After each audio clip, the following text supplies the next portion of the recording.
না খেয়ে মরে যান, তবু এই তিন ধরনের মানুষের কাছে যাবেন না।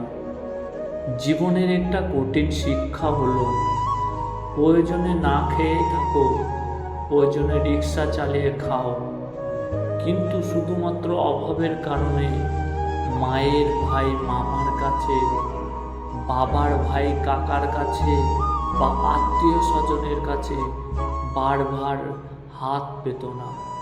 কারণ সবাই খারাপ নয়, তবে অভাবের সময় অনেক সম্পর্কের আসল রূপ দেখা যায়। সাহায্যের চেয়ে বেশি উপদেশ দেবে, ভালোবাসার চেয়ে বেশি অবহেলা করবে, আত্মসহানুভূতির চেয়ে বেশি পেলে কুটুকতা। মনে রেখো, পরিশ্রম করে খাও, কখনো লজ্জা নয়, কিন্তু নিজের সম্মান হারিয়ে বেঁচে থাকবে খুব কষ্টের। অভাব সাময়িক, কিন্তু অপমানের স্মৃতি অনেক দীর্ঘস্থায়ী।